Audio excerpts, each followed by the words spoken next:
Muy buenos días, tengan todos ustedes. Agradezco mucho la invitación de Monseñor Víctor, del Padre Andrés, para estar este ratito platicando, como ustedes pueden ver en la pantalla, sobre el significado y la importancia que tienen justamente estos procesos de planeación para la diócesis, para la arquidiócesis de Puebla.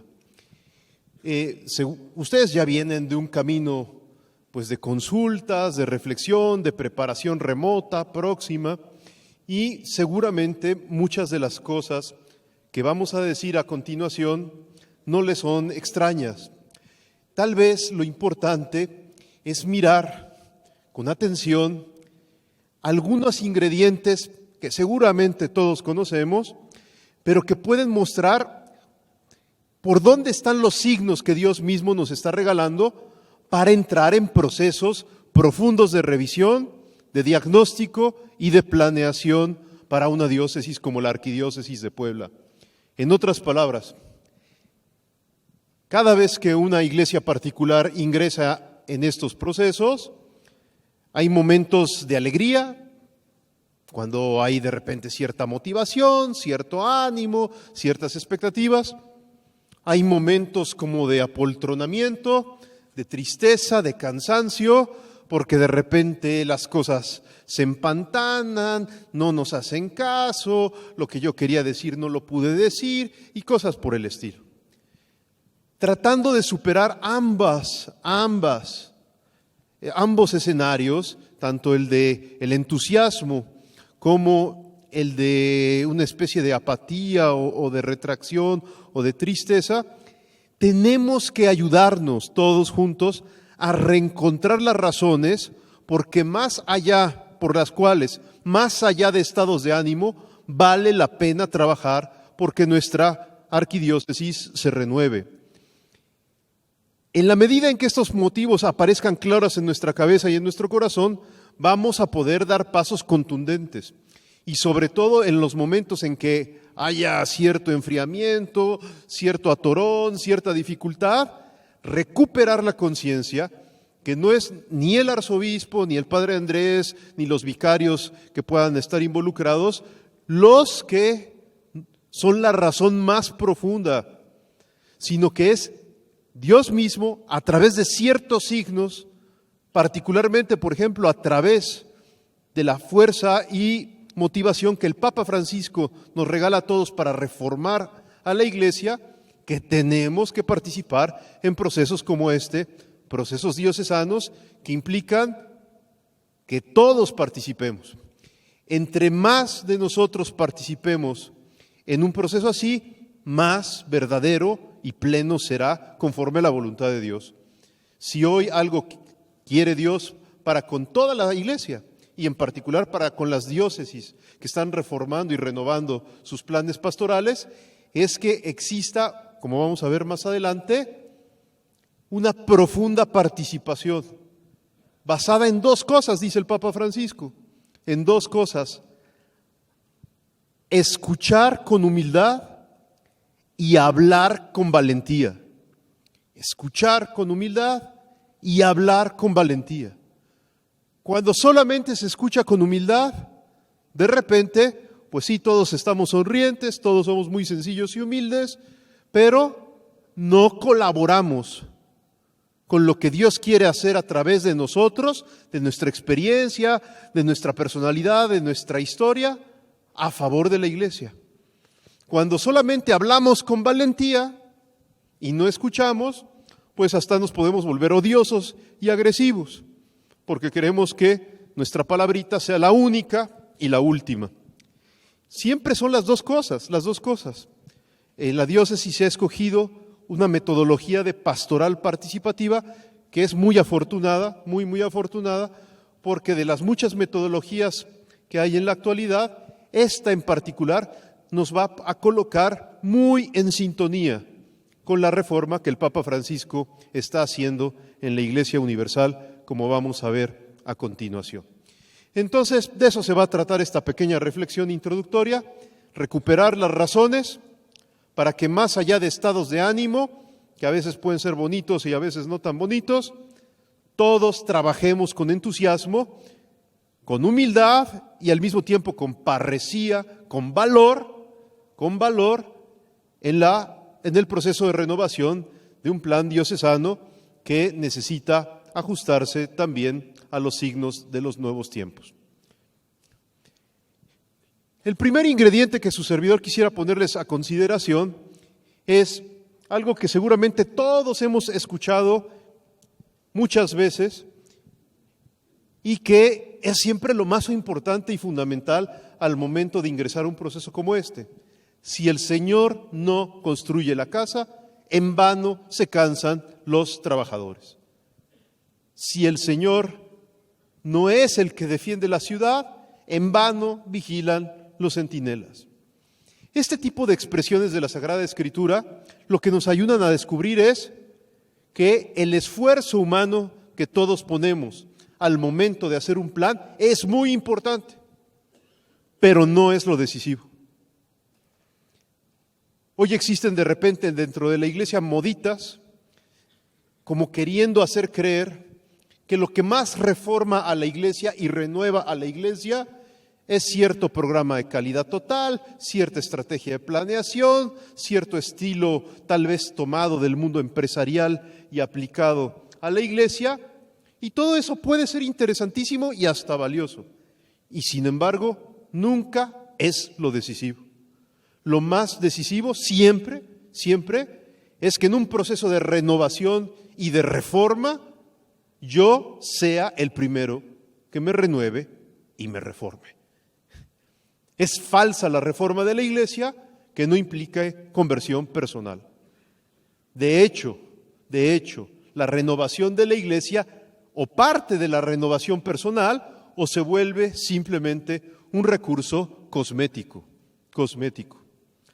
Los padres aquí presentes, que seguramente tienen pues trabajo pastoral, confesiones y de vez en cuando dirección espiritual con sus fieles, recordarán muy bien que esto mismo lo saben los grandes maestros de la vida espiritual. La acción humana es muy importante. Si Dios quiere actuar en nuestras vidas, pero nunca en contra de nuestra libertad. Nunca en contra de nuestra libertad. Dios respeta nuestra libertad y requiere de nosotros para poder hacer su obra. Los grandes maestros de la vida espiritual por eso nos enseñan que el proceso, el camino de santificación, más allá ahorita de tal o cual espiritualidad, siempre está basado en dos ingredientes. Uno que se llama mística y otro que se llama ascética. Aquí ustedes mismos, en el lenguaje que se ha utilizado para convocar a esta asamblea, ha aparecido ya la palabra mística. Y la palabra mística tiene un significado preciso. Mística se refiere a la acción de Dios que santifica, purifica, renueva, sana lo que esté podrido. Y hay otro ingrediente muy importante, que es la ascética, que es la parte que el hombre pone con sus decisiones, con sus sacrificios, con su esfuerzo. De estas dos, ascética y mística, de estas dos, es decir, de la gracia y del esfuerzo que pone el hombre, el ingrediente que santifica y renueva no es la ascética. Nadie se santifica por los muchos sacrificios, ni por las muchas virtudes humanas, ni por los muchos esfuerzos, ni por levantarse temprano en la mañana para venir el lunes de día laboral a trabajar aquí en la asamblea de pastoral. Lo que santifica es la gracia. El Espíritu Santo es el que hace a los santos, dice Conchita Cabrera. Es decir, es la acción de Dios en nuestras vidas la que transforma. Entonces, ¿qué sentido tiene el esfuerzo humano? ¿Qué sentido tiene el hacer una obra de caridad, un sacrificio, cumplir con cierta obligación, a veces medio a regañadientes? El sentido que tiene la ascética, el sacrificio, la mortificación, el esfuerzo, es estorbarle lo menos posible a Dios. Estorbarle lo menos posible a Dios para que Él sea el que haga las cosas. Imagínense un poco, es como si esto fuera un tubo, de esos tubos de las tuberías de nuestras casas, sobre todo si tenemos una casa vieja, que con el tiempo se va llenando de sarro. El agua quiere pasar por el tubo, la gracia quiere pasar a través de nosotros y renovar y reformar a la iglesia. Nada más y nada menos. No es algo menor. Todos sabemos los graves problemas en los que se ha visto sumergido la iglesia en los últimos tiempos. Dios quiere reformar a la iglesia, pero sí necesita de nuestro esfuerzo para quitar el sarro de la tubería y que la gracia fluya mejor a través del conducto humilde, miserable, que somos tú y yo, y que Dios ha escogido. ¿Por qué les recuerdo esto? Porque los esfuerzos de planeación justamente se entienden en clave cristiana de esta manera, entendiendo que hay que hacerlos para poner lo mejor de nosotros, en orden a que nosotros reformemos la iglesia, no, en orden a estorbarle lo menos posible a Dios para que sea Él el que reforme a la iglesia y la renueve. Todos tenemos apegos, todos tenemos zonas de confort, todos, en otras palabras, es más fácil no participar, no colaborar, señalar las deficiencias, no mostrar dónde están los puntos flacos, porque así eso me involucra menos, me compromete menos y de repente, gracias a lo mejor a mi silencio y a mi pasividad, me libro de alguna responsabilidad. Eso indiscutiblemente es más fácil, pero no es lo que Dios quiere. Si tú y yo nos hemos dejado impactar, provocar por el dolor de los que más sufren en la sociedad y aún al interior de la propia iglesia, por alguien que ha sido marginado, incomprendido, por alguien que vive enfermo o en pobreza, por alguien que de repente ha sido excluido de la comunidad eclesial y sabemos que esas cosas tienen que cambiar. Este es el gran momento para poner de nuestra parte todo lo que sea necesario para que Dios sea el que actúe. No para que nuestras ideas geniales triunfen siempre, porque obviamente somos muchos y seguramente todos tenemos ideas más o menos geniales, ¿no? De cómo salvar al mundo, de cómo salvar a la iglesia y cómo deberían de ser las cosas. No es tanto aquí el asunto de cómo yo salvo a la iglesia nuevamente, sino cómo Dios, a través de un instrumento miserable que soy yo, con mi historia personal, con mi experiencia, con mis conocimientos, con mis límites, cómo Dios quiere actuar a través de mí para colaborar a rediseñar un plan de pastoral que necesita revisión profunda. Particularmente cuando Dios quiere actuar, además tiene un método. En la historia de la iglesia el método es muy constante y seguramente a la hora de emprender este esfuerzo de planeación en la diócesis de Puebla no va a ser la excepción. Y el método es que normalmente Dios escoge lo más humilde, lo más pequeño, lo más incompetente, lo más bruto para transformar la vida del mundo y de la iglesia. Dios, por lo general, no escoge a los grandes iluminados, a las grandes mentes, a los hombres importantes, a los que brillan a los ojos de todos los demás. Normalmente escoge a aquel que se sabe pequeño, modesto, chiquito, muy limitado, porque no tengo la palabra justa, porque no tengo los estudios suficientes, porque yo apenas estoy aprendiendo, porque casi parezco nada. Dios siempre escoge lo más modesto para hacer su obra, para que le quede claro a los más poderosos que es Él el que actúa a través de instrumentos a veces insospechados, modestísimos, chiquititos, tal vez como tú mismo. En otras palabras, quienes de repente ante grandes procesos de planeación nos podemos sentir como bueno, qué bueno que está aquí el Padre Andrés, que es un expertazo, qué bueno que está el señor arzobispo aquí presidiendo, y yo pues simplemente pues como que me voy a ir dejando conducir, ¿no? Y pues a ver si participo, en fin, como que me siento cosa pequeñita. Es bien importante que descubra al interior de mi conciencia que tengo una responsabilidad sobre mi iglesia y que no importa cuán pequeño yo me sienta, Dios muy posiblemente puede hacer grandes cosas a través de un instrumento así. En la historia de la iglesia hay millones de ejemplos, pero hay uno que, por lo que vamos a decir a continuación del PGP, es muy importante. Piensen ustedes en la figura de Juan Diego. México ha quedado arrasado por la presencia española durante los primeros 10 años. Todo es un gran fracaso.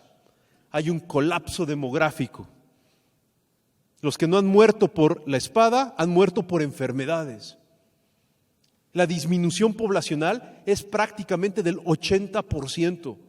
En 10 años, todas las familias tienen muertos. Toda la cosmovisión indígena se está derrumbando. Y en medio de esa catástrofe hay un hombre, Juan Diego, que se siente muy poca cosa. Muy poca cosa.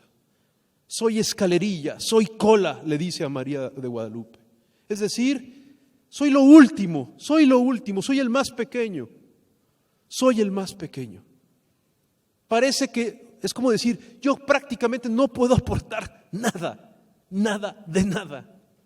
Y María, a través de una pedagogía basada en la ternura y la paciencia, no basada en el reproche, basada en la ternura y en la paciencia, María de Guadalupe lo va haciendo descubrir cuál es su vocación.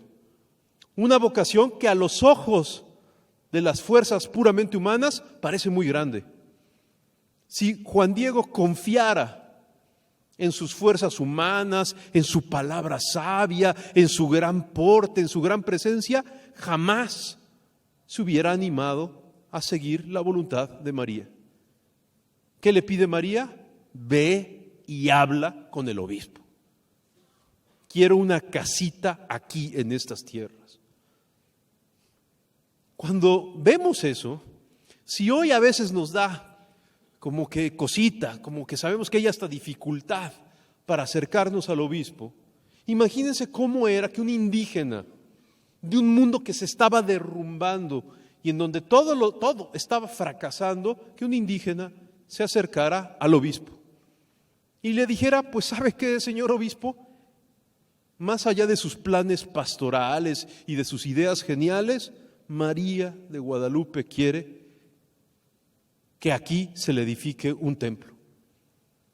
La tarea es titánica, y más cuando entendemos que el templo que quiere María de Guadalupe no es una iglesia, no es un edificio, sino el que en todas estas tierras, desde cualquier rincón, se pueda adorar al verdadero Dios por quien se vive. Es decir, cuando María de Guadalupe habla de quiero que se edifique aquí un templo, una casita, no se refiere a una casita física, se refiere a que todo México y América Latina seamos un lugar en donde se pueda adorar al verdadero Dios con libertad.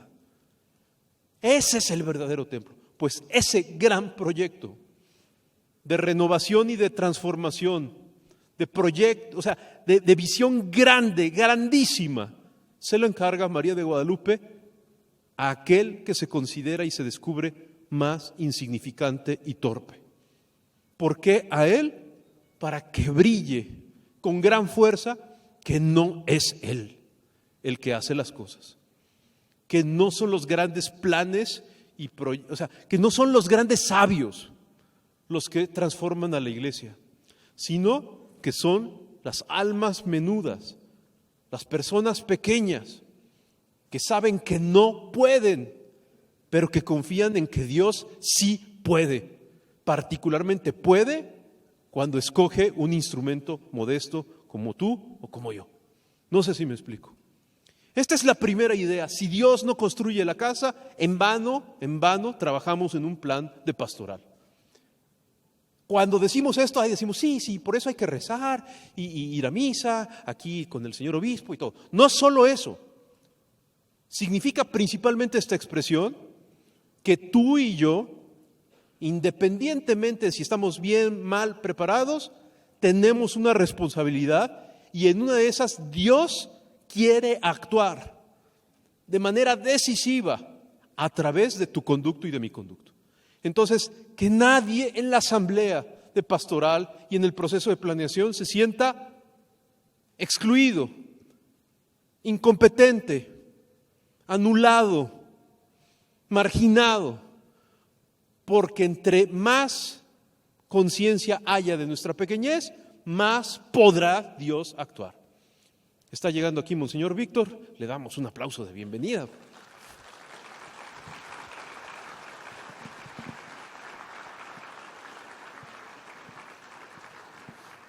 ¿Qué tal, señor? Gracias por estar aquí. No, gracias por la invitación. Ahora sí ya podemos hablar de Monseñor Víctor a gusto, porque ya llegó y está bien presente. Entonces, esta es la primera idea, para que también lo escuche Monseñor Víctor. El éxito de los planes de pastoral no descansa, ni en las grandes mentes, ni en los responsables formales, ni en los grandes líderes, ni en los que ya han hecho muchas veces esto, sino en aquel que se descubre pequeño y por pequeño y débil es más consciente de que Dios es el que hace las cosas y Dios eventualmente puede actuar y aportar lo decisivo a través de tu voz, de tu palabra, de tu inquietud, de tu inconformidad, de tu alegría, de tu empuje, de tu sonrisa, o como antes se decía, de tu granito de sal. A mí no me gusta mucho esta expresión de que yo voy a aportar en el plan de pastoral un granito de sal. Porque esa palabra, esa expresioncita, que a veces suena así como que humilde y sencilla, a veces lo que esconde es como una gran mezquindad. Yo nada más voy a aportar un poquito de tiempo, una palabrita chiquita, un no sé qué. No. Aquí sí tenemos que modificar esa actitud.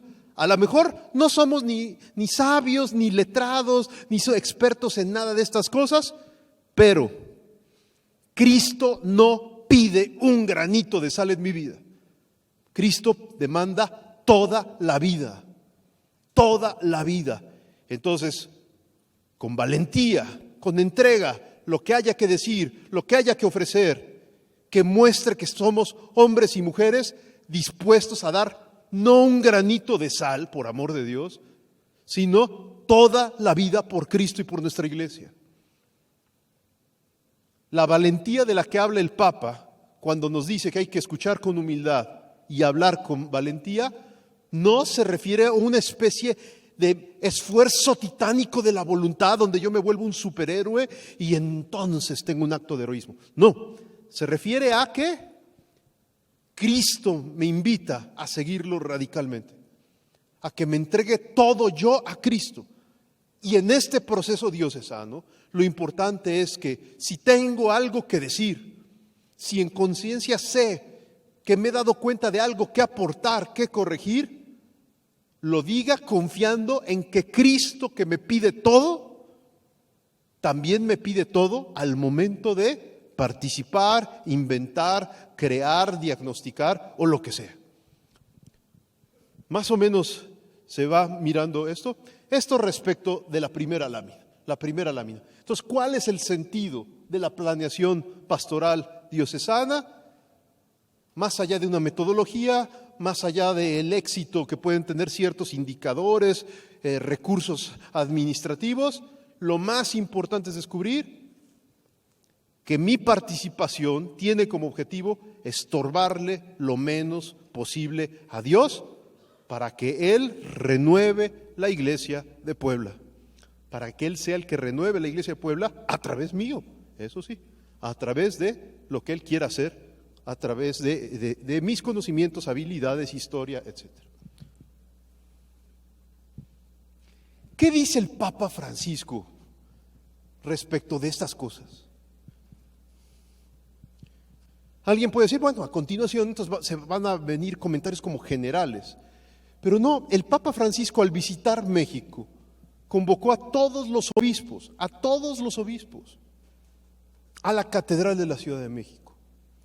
Y ahí les dio un mensaje largo, sumamente fuerte, como a ningún episcopado a nivel mundial le ha escrito un mensaje así de fuerte, hablando de los graves problemas que hoy existen en la iglesia en México y también de la enorme gracia que existe en México.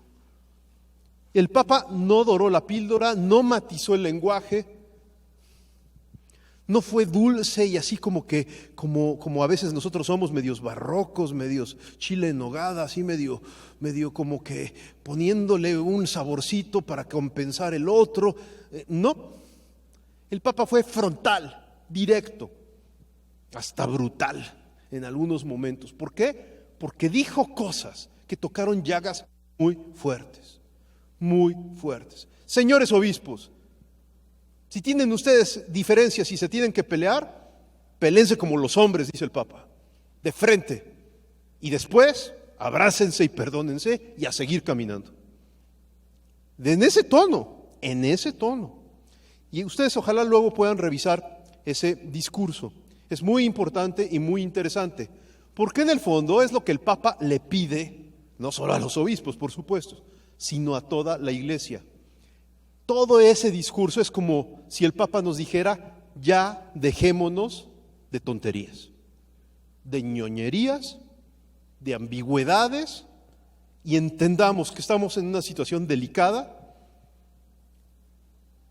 porque por distintas razones, los hombres y las mujeres, sobre todo los más jóvenes, se están alejando de Dios, por la violencia, por el crimen organizado, por las fallas en la evangelización, por incongruencias personales, por deficiencias pastorales, por planes diocesanos malhechones, etc. Y entonces, el Papa Francisco nos dice lo que está ahí en la pantalla, que yo no alcanzo a ver la pantalla allá al fondo, me late que los del fondo no alcanzan a ver la pantalla acá enfrente, pero dice más o menos así. Les dice el Papa a los obispos, y aquí hay que ponernos todos el saco, porque se lo dice a los obispos para que las iglesias particulares, es decir, las diócesis, nos pongamos el saco en varios asuntos delicados. Dice Francisco, les ruego no caer en la paralización de dar viejas respuestas a las nuevas demandas. Ya basta de dar viejas respuestas a nuevas demandas. Si ustedes se fijan, este primer comentario está muy en la línea de lo que Juan Pablo II llamaba nueva evangelización. El evangelio es el de siempre. El depósito de la fe es el mismo. Pero los lenguajes, los signos, la cultura, el ambiente de las nuevas generaciones está en proceso de profunda transformación. Y por eso el evangelio de siempre necesita ser anunciado con nuevos métodos y nuevas expresiones. Nuevos métodos y nuevas expresiones. Ya basta, les ruego no caer en la paralización de dar viejas respuestas a las nuevas demandas. Sí es necesario hacer un esfuerzo de gran creatividad para que la renovación de planes y proyectos responda a la sensibilidad del cambio de época, del nuevo momento cultural que estamos viviendo como sociedad, o para decírselos más directo y brutalmente, para que el evangelio responda a los más jóvenes. Si perdemos a los más jóvenes, no solo perdemos el futuro, perdemos también el presente. Y eso sería tristísimo. Por supuesto que es importante renovar los planes diocesanos, porque el Evangelio de siempre necesita ser proclamado como lo proclamó María de Guadalupe, de manera inculturada, adaptando las formas en todo lo que sea necesario, conservando el fondo. Miremos el ejemplo de María de Guadalupe. No le habla a Juan Diego, no se presenta ante él utilizando formas, figuras, lenguajes de otro mundo, en inglés, en castellano, sino se presenta con rasgos indígenas, en una tilma, a través de un conjunto de diálogos que quedan narrados en el Nican Mopogua, y todo eso, además de ser una muy bonita lectura espiritual, nos deja una enseñanza metodológica para renovar el plan diocesano. Si hay que renovar el plan diocesano, que sea en clave de inculturación del Evangelio, es decir, de adaptación fortísima y radical a los lenguajes y sensibilidad de las nuevas generaciones. ¿Por qué estoy insistiendo tanto en esto? Porque todos los que hemos nacido antes del año 68, levantemos dolorosamente la mano, los que nacimos antes del año 68, con valor, antes del año 68, veámonos las caras, voltéense a ver, ¿sí? Cantémonos las golondrinas, ¿no? Todos los que nacemos antes del año 68, nos cuesta un enorme trabajo entender que los jóvenes de hoy requieren nuevos lenguajes, nueva sensibilidad, nuevas aproximaciones, porque tienen en el fondo, en su corazón, nuevas preguntas que a mí ni se me ocurrieron cuando yo tenía la misma edad, hoy se formulan con gran claridad, con gran fuerza en los mundos juveniles. Esos mundos son los que necesitamos conquistar. Los jóvenes urbanos, los jóvenes no urbanos, hoy requieren una nueva aproximación pastoral para que no los perdamos. Si los jóvenes de hoy se pierden, no va a ser por culpa de los jóvenes. Dejemos la cantaleta que dice que los jóvenes tienen pocos valores y están muy desorientados. Si tienen pocos valores, están muy desorientados, la culpa no es de ellos, sino de nosotros los adultos, que no tenemos un estilo de vida así de existencialmente convocante, interesante, apasionante, que hasta atraiga a los más jóvenes, que andan buscando en dónde quemar su vida. Entonces, por eso el Papa le dice a los obispos, primero, les ruego, ya estuvo suave, dice el Papa, ya estuvo suave de caer en la paralización, de dar viejas respuestas a las nuevas demandas. Siempre que se dan respuestas viejas a las preguntas nuevas, la cosa se paraliza, dice el Papa. Paraliza. El verbo es paralizar. La iglesia como que se amodorra, se detiene, chupándose el dedo. Es que siempre lo hemos hecho así. No sé, si quieren detectar a un miembro de la tercera edad como yo, nada más escuchen cómo habla. Es que siempre lo hemos hecho así y siempre nos ha funcionado. Tercera edad, retro. No sé si me explico.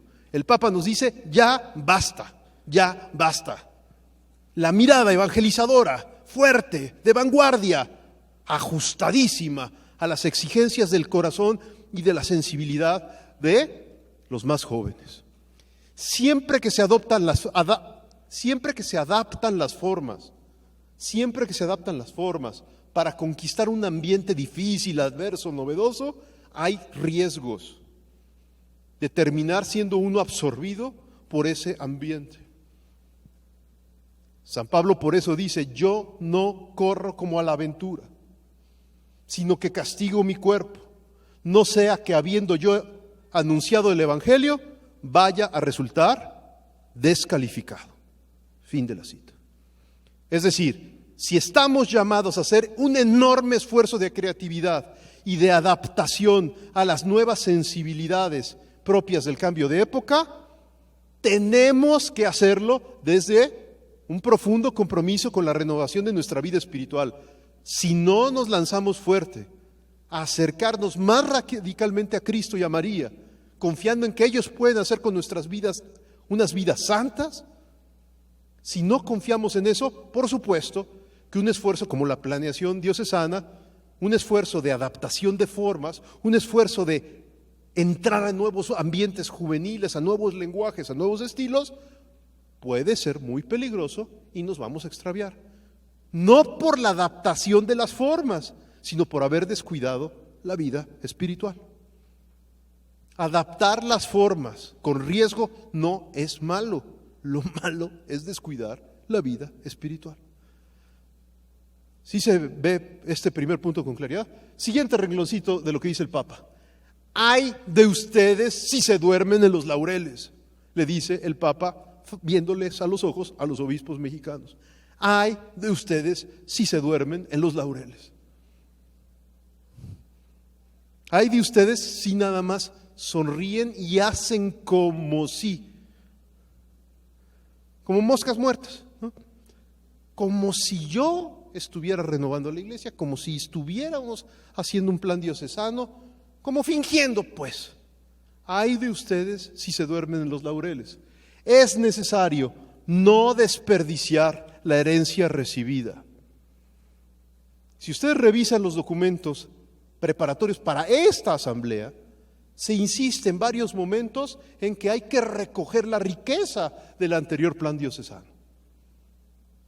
para renovarla, etcétera, pero no romper con los procesos que vienen, sino mejorarlos, por supuesto, pero sin ruptura, sin ruptura. El asunto no es borrón y cuenta nueva, como si la historia de la Iglesia de Puebla no existiera. También eso puede ser una tentación. Aquí sí hay que reconocer que el plan diocesano, a nivel nacional, que ya a la hora de mirar todos los planes diocesanos nacionales, más se adelantó, por así decirlo, a la sensibilidad de la reforma de la Iglesia fue el plan diocesano de Puebla. Porque en su título, si ustedes recuerdan, se anunció con gran fuerza la importancia de la alegría de anunciar el Evangelio. No recuerdo el título exacto, pero esta era la idea. Y esta intuición se definió aquí en Puebla como el corazón de su plan diocesano antes de que el Papa publicara Evangelii Gaudium. El documento en donde nos ayuda, nos invita a anunciar con alegría el Evangelio. A alguien puede parecerle este comentario un poco superficial o torpe, pero no lo es, porque ya cuando uno mira una gran cantidad de planes diocesanos con muchas sensibilidades, diferencias, estilos, metodologías, de repente estas cositas son las que a veces marcan la diferencia. En Puebla ha habido un buen trabajo pastoral, con deficiencias seguramente, que ustedes tendrán que señalar con el dedo, pero hay que recoger los procesos para mejorarlos y evitar la tentación de creer que uno es el primero que descubre el agua tibia. Tú y yo a lo mejor nos vamos a dar cuenta de cierta cosa que hay que corregir, pero hay que entender que lo más probable es que no seamos ni los primeros ni los últimos en identificarlo. Siguiente renglón de lo que dice el Papa. Es necesario no desperdiciar la herencia recibida, custodiándola con un trabajo constante. Están ustedes asentados sobre espaldas de gigantes, obispos, sacerdotes, religiosos, religiosas, laicos, fieles hasta el final, que han ofrecido la vida para que la Iglesia pudiese cumplir la propia misión. Es decir, hay mucho trabajo ya hecho. No se está reinventando la Iglesia desde cero, sino que estamos en un proceso en donde además hay santos, hay gigantes que nos anteceden. Y eso es bueno reconocerlo, agradecerlo, porque es parte del don que hoy tenemos que aprender a multiplicar. Como en la parábola de los talentos, igualito. La historia de la Iglesia de Puebla, particularmente la historia reciente, este obispo, este párroco, este vicario, así con todos sus límites, hay que mirarlo principalmente como don, porque ese don es el que hay que multiplicar. Siguiente renglón, dice el Papa Francisco: desde lo alto de este podio, estaba él en la cátedra, ahí en la catedral de la Ciudad de México, desde lo alto de este podio están llamados ustedes a lanzar una mirada amplia sobre el campo del Señor para planificar la siembra y esperar la cosecha. Planificar la siembra. Planificar la siembra. Y esperar que el Señor haga que la siembra fructifique. Ahí aparece la palabra planificación. La palabra planificación no es ajena al lenguaje de la vida de la iglesia. Es importante, pero es muy bonita y muy sintética la expresión que usa el Papa. Hay que planificar la siembra para que luego Dios sea el que dé los frutos. Realmente, si nos fijamos, la planificación es el uso de mi cabeza y de mi voluntad, de mi cabeza y de mi corazón, para ponerle orden a un esfuerzo que involucra a muchos. Ese esfuerzo, que en buena medida es de la razón y del corazón, también es parte del don de Dios. También es parte de las gracias que Dios derrama en la diócesis de Puebla.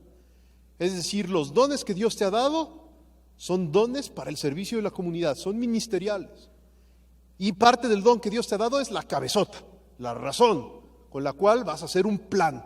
Es decir, vas a ayudarle a la diócesis a ordenar sus esfuerzos a través del tiempo, no para que todo ya esté encarrilado. También en los documentos preparatorios, si los han leído con atención, se insiste que la planeación que está buscando la Arquidiócesis de Puebla no es rígida. Las planeaciones demasiado rígidas sofocan el dinamismo del espíritu, que nos puede dar sorpresas. Entonces no hay que hacer planeación y hay que hacer como una diócesis Montessori. Pues no, la idea no es hacer una diócesis Montessori. La idea es planear lo mejor posible para que en la marcha podamos improvisar. Se hace siempre planeación no para vivir dentro de una cárcel, sino para encontrar los márgenes en donde debemos de desplegar nuestra libertad y nuestra creatividad. Los planes no son líneas, son franjas. Los planes no son rutas estrechas, son avenidas anchas, para que en medio de esa avenida podamos jugar. Pero con límites claros que brotaron de un esfuerzo de la razón y del corazón, tratando de descubrir por dónde quiere Dios que vaya esta diócesis. Y en el mismo discurso, más adelantito, el Papa Francisco, allí en la Catedral de la Ciudad de México, dice lo siguiente: todos los agentes pastorales, empezando por supuesto por los obispos, pero bajando a todos nosotros, todos los agentes pastorales no deben refugiarse en condenas genéricas, sino que exigen un coraje profético y un serio y cualificado proyecto pastoral para contribuir gradualmente a entretejer aquella delicada red humana sin la cual todos seríamos desde el inicio derrotados. ¿Qué significa esta frasecita? Que el Papa nos está pidiendo un cualificado proyecto, es decir, poner lo mejor de nosotros, no al ahí se va. Por eso usa la palabra cualificado, evitando las condenas genéricas. Algunos, cuando somos invitados a procesos de planeación, nos volvemos una letanía de lamentos. Sí hay que decir las cosas que están mal, sobre todo cuando tenemos, y hay que decir todas las cosas que están mal, pero pensando simultáneamente en todas las soluciones que yo en primera persona voy a implementar para que se corrijan las cosas que están mal. Puro lamento genérico, todo está mal, todos los curas son sordos, no nos escuchan, están lejanos, no huelen a oveja, etc. Pues a lo mejor todo eso es verdad, pero el desafío es cómo yo voy a colaborar, no el otro, sino yo voy a colaborar a corregir eso. Cómo yo voy a ayudar, cómo yo voy a comprometerme, cómo yo me voy a involucrar. Los planes es importante que eviten la tentación de ser como una especie de dinámica para echarle la culpa al otro. Sí hay que señalar los problemas con claridad, pero identificando cómo yo voy a ayudar a resolver.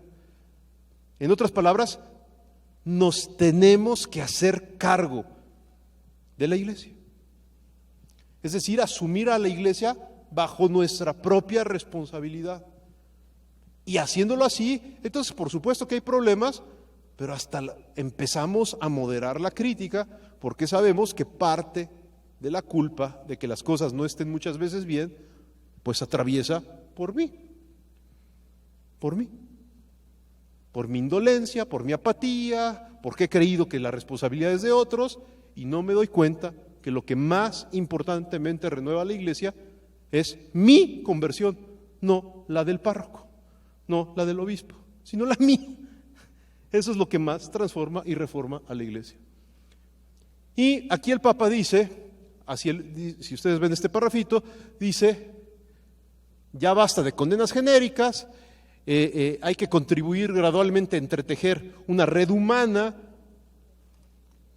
comunión, colegialidad, sinodalidad, como vamos a ver enseguida, sin la cual todos seríamos desde el inicio derrotados. ¿Por qué dice el Papa, usa la palabra derrotados? Porque muchos de nosotros a veces creemos que la iglesia se puede reformar desde las individualidades, y no es así. Que la iglesia puede mejorar sus planes y proyectos desde las individuales, no es así. La iglesia es un misterio de comunión. En otras palabras, la pertenencia a una comunidad de discipulado es una dimensión constitutiva de la experiencia cristiana, dice Aparecida.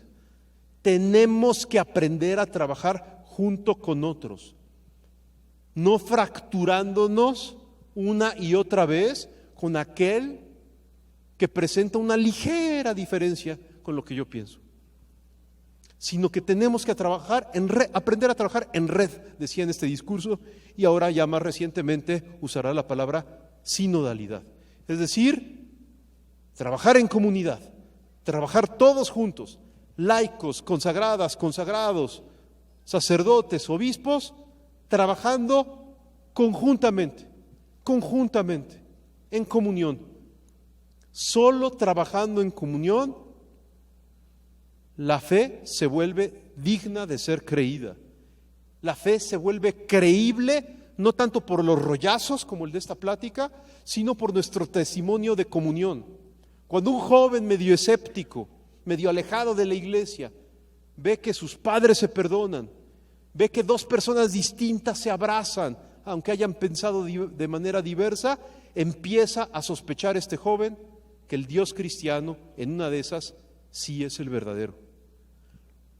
Solo el amor es digno de fe, solo la comunión es digna de fe, solo nuestro estar juntos y nuestro perdón recíproco es lo que hace creíble a la iglesia.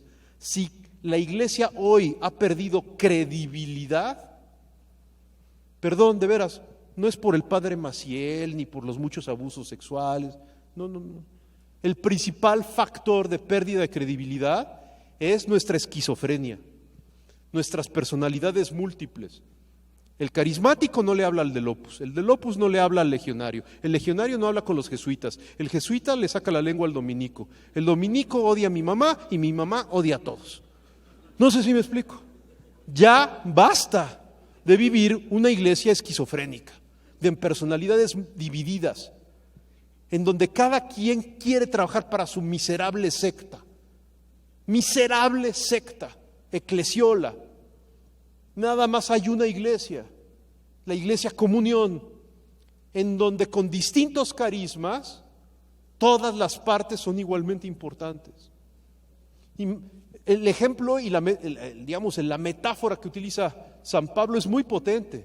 La iglesia es como un cuerpo, y si el dedo gordo del pie empieza a desintegrarse del corazón y de la cabeza, que es que porque tiene la razón, que es que porque él sí es puro y bueno, porque ese sí está limpio y bañado, mientras que el resto del cuerpo es una porquería, en el momento en que el dedo gordo del pie, tan perfecto, tan puro, tan correcto, se separa del resto del cuerpo que es una porquería, en ese momento el dedo del pie muere. No sé si me explico.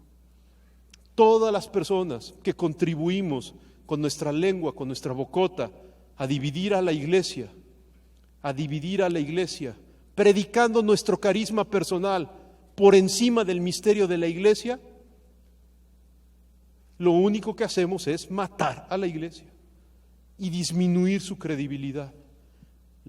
Solo el amor es digno de fe, decía un teólogo importante, Baltasar. Solo la comunión es digna de fe. Nuestro estar juntos, nuestro perdón, es lo que hace creíble a la iglesia. Por eso, aunque su servidor no tiene que ver aquí con las cosas más metodológicas que acá el señor obispo y el padre Andrés dominan, pero sí me atrevo a hacer una sugerencia, que el primer paso metodológico, ahorita en el receso, que nos demos permiso de implementar para realmente ayudar a que nuestra arquidiócesis camine hacia adelante, que sea que todos pensemos en la persona que más mal nos cae en la arquidiócesis de Puebla, el que más mal nos cae, el que detestamos, vaya, que consideramos insufrible porque nos ha lastimado, nos ha humillado, nos ha herido, y ya que lo tengamos identificado, no va a ser tan difícil, vamos a tardar como 2 o 3 segundos, ya que lo hayamos identificado, vayamos con él, si es preciso ahorita, en este mismo día, lo abracemos, y aunque él nos haya lastimado, nosotros le pidamos perdón. ¿Para qué? Para reconstruir la unidad. Si no nos damos permiso de hacer estas marihuanadas, nos estamos chupando el dedo, porque no aprendemos a construir una iglesia comunión que verdaderamente haga creíble a la iglesia nuevamente ante las nuevas generaciones que se están alejando de la iglesia, no tanto por andar desorientadas con la ideología de género, con el aborto, con no sé cuántas cosas decimos, nos llenamos la boca de defectos que tiene la sociedad, cuando la principal responsabilidad para que los hombres y las mujeres de hoy se alejen es nuestra falta de comunión y de perdón. Esa es la principal causa. No le echemos el bulto, la culpa a otros, sino mirémonos a nosotros y a nuestras mezquindades e idioteces y pidamos perdón. Si hemos lastimado a alguien, pidamos perdón. Si alguien nos ha lastimado, también pidámosle perdón.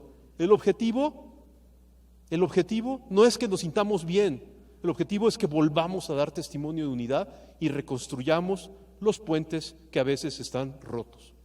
Por eso el Papa habla de estas cosas como tejer una delicada red.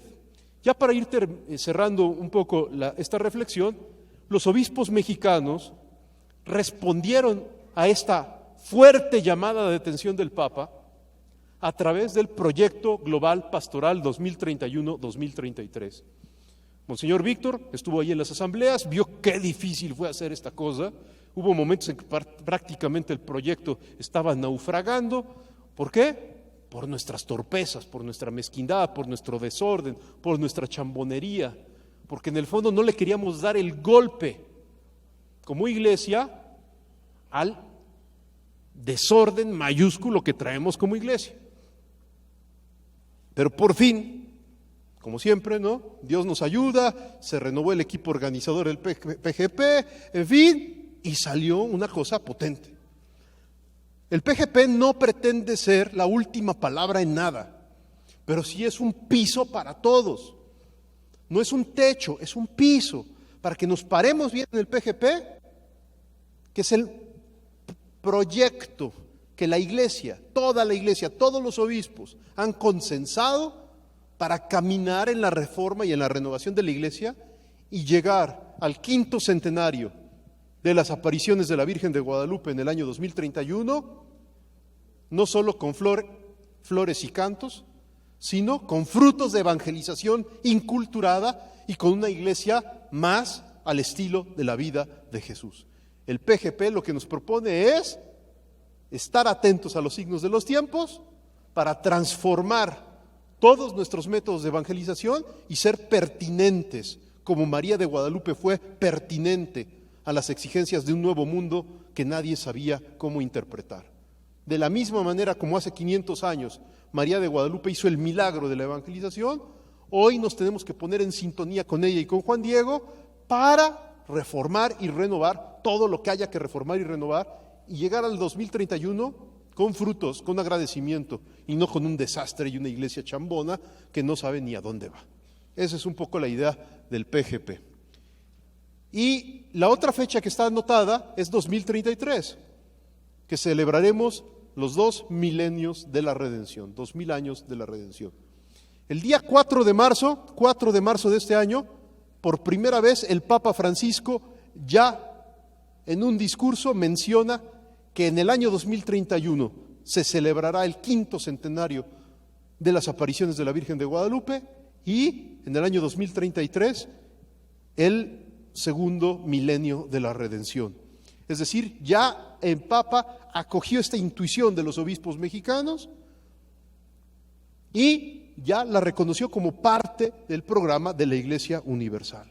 El 4 de marzo del año 2019, en el discurso que le dirige a un grupo de jóvenes latinoamericanos. El PGP es una plataforma que sí hay que revisar, sí hay que echarle un buen ojo. No es el PGP una especie de magisterio superior al de su propio obispo. Eso no es. Es un consenso pastoral de todos los obispos para saber más o menos por dónde caminar. Pero cada diócesis, de la mano del obispo, tiene que encontrar su propio pasito, su propia vereda, su propia ruta. El PGP no manda a las diócesis un solo camino, sino simplemente señala ciertos parámetros que cada quien en cada diócesis tiene que descubrir cómo implementar. Y por eso el momento en el que aquí en Puebla se está tratando de echar adelante un nuevo plan pastoral 2020-2024, es importante mirar el PGP, no para quedarse atorado en el PGP, pero sí para ver qué consenso hay entre los obispos mexicanos sobre ciertas preocupaciones, temas y asuntos: violencia, narcotráfico, migración, evangelización inculturada, iglesia en salida, etcétera. ¿Cómo ha de responder a todo esto la Iglesia de Puebla? Pues ese es el reto. Primero, seguramente creando un plan con una visión renovada, no repitiendo lugares comunes, no repitiendo, no poniéndose en una zona de confort, sino corriendo el riesgo de ver más allá de la zona de confort. ¿Por qué uso esta expresión de zona de confort? Porque esta es una manera alternativa, pero creo que puede ser útil, para hablar de la importancia de ser iglesia en salida. Iglesia en salida significa no nada más que algunos misioneros y misioneras se van lejos de sus tierras a anunciar el Evangelio a África o a no sé dónde. Significa que todos como iglesia tenemos que recuperar la dimensión misionera, es decir, de ir más allá. ¿Y más allá de dónde? De mi zona de confort, de lo que siempre he hecho, de lo que ya me sé, y arriesgar aunque me salga mal. Esto es bien importante, arriesgar aunque me salga mal. El Papa nos insiste: prefiero una iglesia accidentada, una iglesia que arriesgue, a una iglesia dentro de la zona de confort. Es mejor equivocarse. Le tenemos mucho miedo a equivocarnos porque nos van a regañar, porque el padrecito nos va a hacer puchero, porque mi vecina me va a criticar, porque Le tenemos mucho miedo a arriesgarnos, a hacer cosas nuevas, locas, vanguardistas, a entrar en territorios inexplorados, en temas nuevos. Eso es a lo que hoy Cristo, a través de la Iglesia y guiados por el Papa, nos está invitando a todos. Todos tenemos que aprender a entrar en nuevas zonas de riesgo.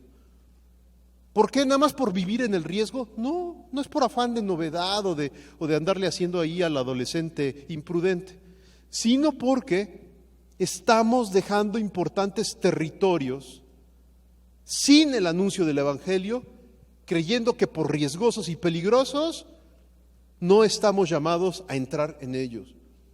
Y eso es justamente lo que el Papa desea evitar. Hay que entrar a esos ambientes, sobre todo a los más riesgosos y peligrosos. A esos el Papa les llama periferia.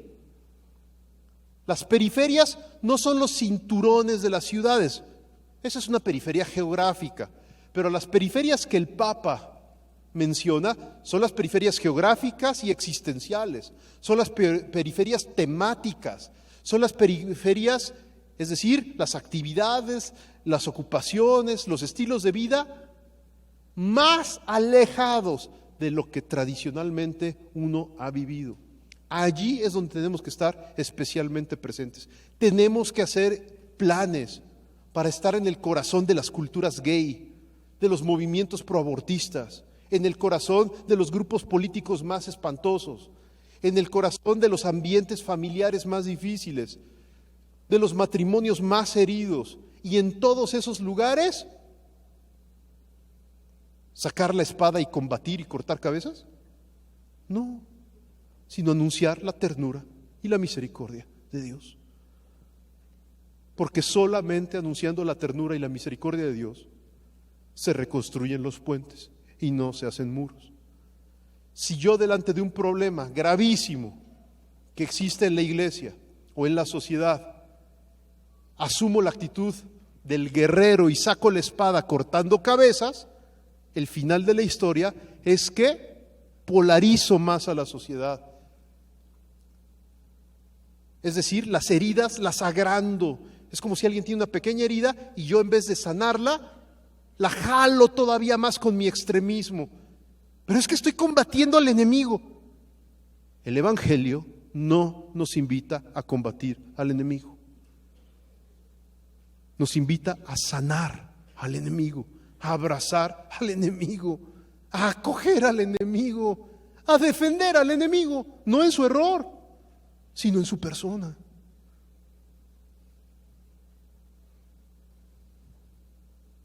No sé si me doy a entender.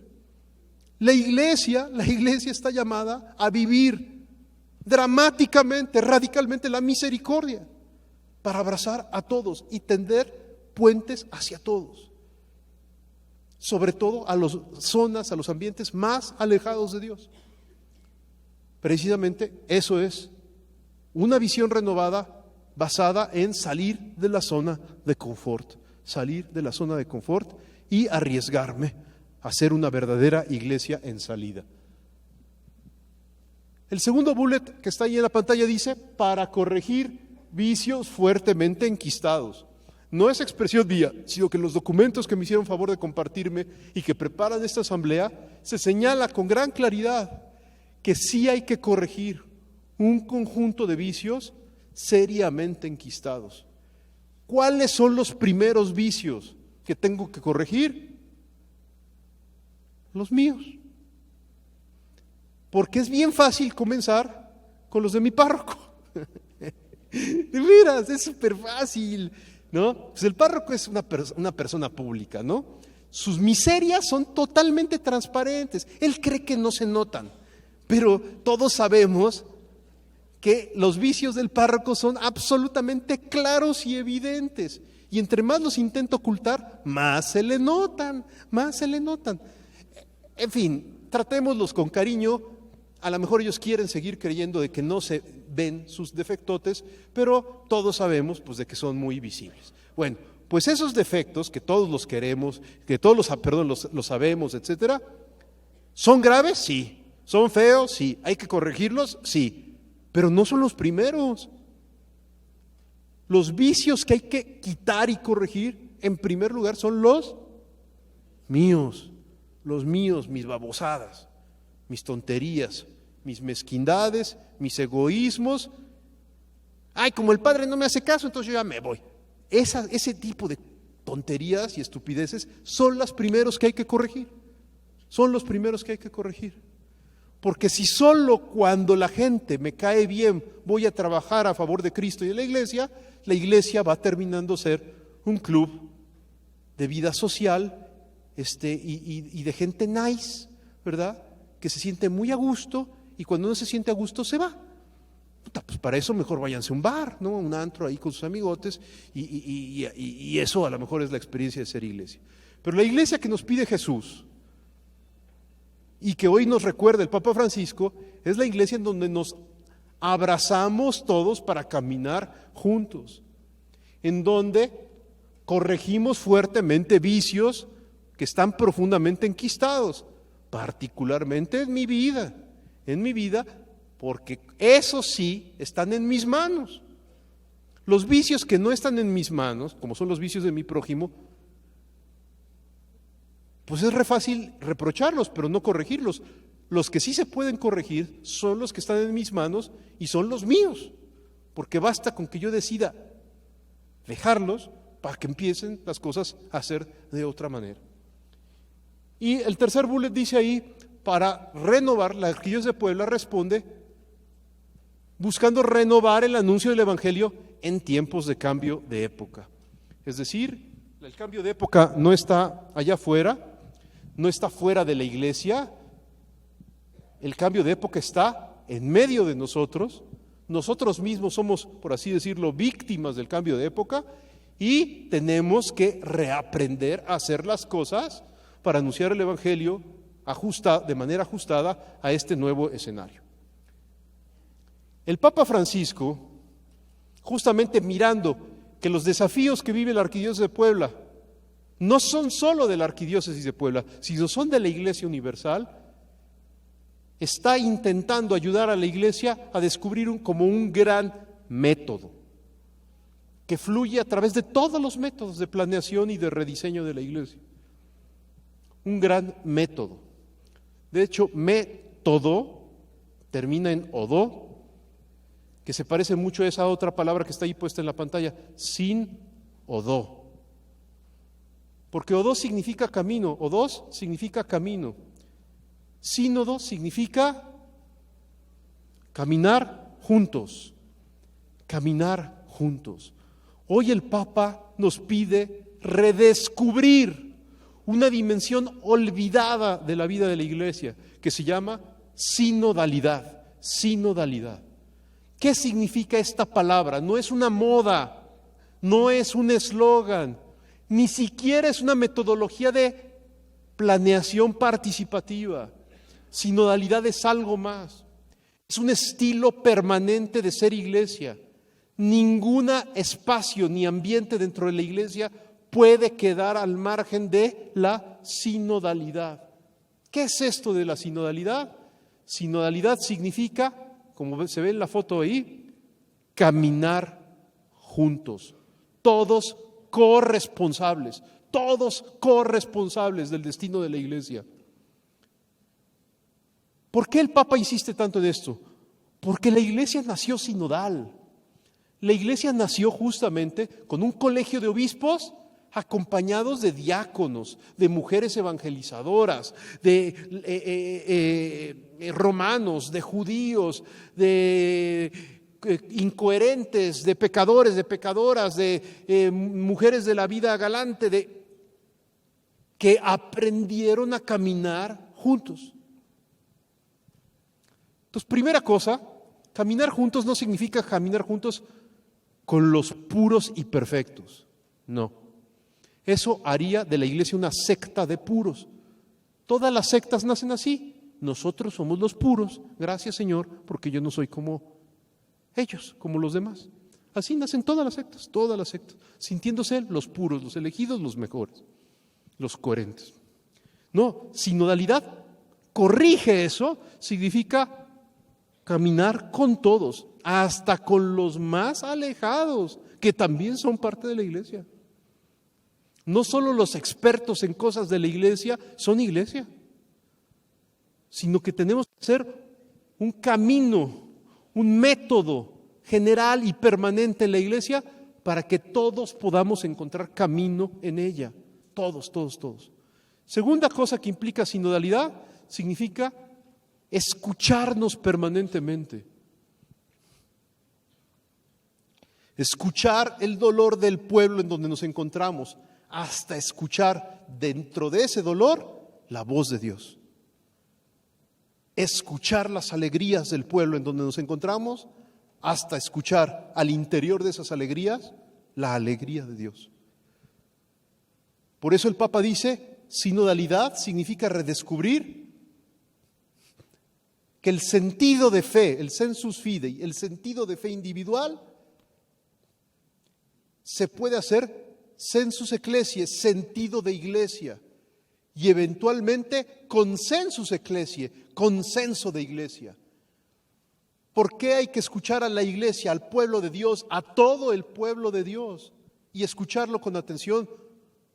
¿Por democratismo, por sociologismo? No, sino porque parte del misterio de la fe consiste en tener certeza de que Cristo está en medio de nosotros a través de su iglesia, es decir, de todos, y por lo tanto que la voz de Cristo se expresa también en la voz de el pueblo de Dios. El Papa en esto es muy fuerte, muy dramático, y recupera lo esencial de las primitivas comunidades cristianas. Oír al pueblo con atención es oír la voz de Dios. Y el papel de nuestros obispos es justamente discernir qué parte de esa voz que se escucha es la de Dios y qué parte es grilla. No sé si me explico. Entonces los pastores siguen teniendo, por supuesto, en la sinodalidad un papel muy importante de discernimiento. Pero se requiere para que el pastor pueda discernir que realmente todos mostremos nuestra voz. Y que caminemos juntos, de la mano de nuestro pastor. Caminemos juntos. No es simplemente caminar juntos sin pastor, sino es caminar juntos con pastor, porque la sinodalidad es hacer iglesia con el sucesor de los obispos que nos haya tocado, el sucesor de los apóstoles que nos haya tocado en nuestra diócesis. El Papa nos dice aquí en este texto, el camino de la sinodalidad es el camino que Dios espera de la iglesia del tercer milenio. Recuperar ese aspecto. Durante muchos años, siglos enteros, se perdió esta dimensión metodológica de la iglesia y se volvió excesivamente jerárquica, como si la voz de Dios solo se manifestara en las cúpulas de la iglesia. El Papa nos recuerda que eso no es la iglesia, sino que la iglesia se vive caminando juntos todos. No solamente todos juntos, sino todos juntos caminando, moviéndonos, corriendo el riesgo de caminar juntos, que es más difícil, por supuesto. Es más fácil caminar a solas o caminar unos cuantitos que ya estamos de acuerdo. Arriba o totota, ya estamos de acuerdo y somos los importantes. Eso es facilísimo. Lo importante es reaprender a escuchar y a discernir lo que se escucha con claridad. Por eso el tipo de planeación que ustedes han escogido, la planeación participativa, puede ser muy oportuno. A todos nos va a costar trabajo aprender a vivir sinodalmente, porque todos tenemos ya zonitas, áreas de control, y pues sí, hago como, aquí los coordinadores de la pastoral lo saben muy bien, ¿no? Todos ustedes que son responsables de algo, pues podemos hacer como que consultamos, pero al final ya nosotros tener nuestra idea prefijada de por dónde van las cosas. O sea, podemos cotorrearnos a todos, que es que haciéndonos los que escuchamos, pero no escuchando de verdad. Nos va a costar trabajo, nos vamos a equivocar varias veces, pero la invitación ya es formal por parte del Papa de que entremos en un estilo sinodal no solo en la planeación, sino un estilo sinodal de ser iglesia, en donde los laicos, las laicas, las consagradas, los consagrados, acompañamos a los sacerdotes y al obispo en la responsabilidad de reproponer el Evangelio en el cambio de época. Y terminamos esta reflexión diciendo, entonces, ¿cuáles son las razones por las que vale la pena ingresar a un proceso de planeación rigurosa, exigente, fuerte, de muchos meses para renovar el plan diocesano de pastoral? La razón fundamental es que hoy tenemos que poner lo mejor de nosotros para estorbarle lo menos posible a Dios. Tenemos que poner lo mejor de nosotros para ser una verdadera iglesia en salida. Solo la fe se fortalece dándola. No hay que esperar a estar bien educados y bien formados para salir a evangelizar. Es que yo todavía no sé, es que me faltan cursos, es que no he terminado mi formación. No te juegues el dedo en la boca. No te juegues el dedo en la boca. La fe se fortalece dándola. Es en el empeño misionero como uno va entendiendo los contenidos de la fe. Las clases sí sirven, pero lo decisivo no son las clases.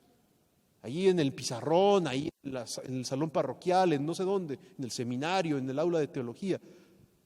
Lo decisivo es anunciar el querigma, es decir, anunciar cómo mi vida, que estaba hecha una porquería, ha sido reconstruida por Jesús, y eso muestra que la resurrección es efectiva. Los cristianos no proclamamos nuestra coherencia, no somos heraldos de la coherencia. Nuestro anuncio no es ser perfectos, correctos y sin mancha. Lo que proclamamos es que alguien más grande que nuestra incoherencia nos ha perdonado. Eso es el querigma. El anuncio breve y gozoso de que Jesús ha resucitado y ha vencido mis porquerías, que son muchas y muy grandes y muy feas. Si yo entiendo eso, claro que debo de estudiar, pero no me detengo en mi dinamismo evangelizador hasta que termine mi periodo de formación, por amor de Dios. ¿Sí me explico? Sino que me lanzo a la aventura de proclamar esto, y aunque de repente me equivoque, sigo adelante, porque es preferible una iglesia accidentada a una iglesia fifí, por decirlo en un lenguaje hoy por todos conocido, ¿no? Ya basta de la iglesia fifí. Hay que hacer una iglesia del pueblo, desde el pueblo y con el pueblo, accidentada, arrugada, con las manos en el lodo, trabajando por anunciar a Jesús. Siguiente cosa, ¿qué otra razón es importante para renovar el plan de pastoral? El cambio de época. El evangelio de siempre, por supuesto que es el evangelio de siempre, pero ya basta de hacerle caso a los miembros de la tercera edad como servidor, que vivimos en un mundo que ya no existe. Es necesario colocar la mirada fuertemente en la sensibilidad de los más jóvenes para adaptar todo lo que se pueda adaptar. Todo lo que se pueda adaptar. Acuérdense cómo San Pablo adaptaba las formas conservando el fondo. Él dice, me he hecho como los judíos, como los que siguen a la ley, para evangelizar a los que siguen a la ley. Me he hecho como los que no siguen a la ley, para evangelizar a los que no siguen a la ley. Me he hecho todo con todos, para salvar a algunos en todas partes. Eso dice San Pablo. Y ese es también nuestro camino. Nos tenemos que hacer mocho con los mochos, liberal con los liberales, ¿sí me explico? Derechoso con los derechosos, izquierdoso con los izquierdosos, ¿sí? Y en todos los lugares, anunciar que hay algo más grande que ha salvado nuestra vida, que es Cristo, que rebasa todas estas cosas, la ley, la no ley, el ser conservador o liberal. Anunciar en medio de todos esos escenarios a Cristo. Es decir, el cambio de época sí exige una dosis de creatividad grande. Arriesguémonos, la invitación de sus servidores, arriésguense. Hacer un plan innovador, hacer el mejor plan pastoral de la iglesia en México, el más arriesgado, el que entra más a las zonas límite, el que va más a la vanguardia, el que aunque no tenga los recursos humanos suficientes, se arriesga porque confía en que el Señor siempre premia el riesgo misionero y siempre lo premia con frutos sobrenaturales de evangelización y de éxito, no en clave mundana, sino en clave estrictamente apostólica. Ojalá estas reflexiones pues les puedan ser de utilidad para luego ya pasar a trabajos más concretos que puedan animar y darle más contenido al camino que ustedes han decidido emprender de la mano de Monseñor Víctor. Muchísimas gracias.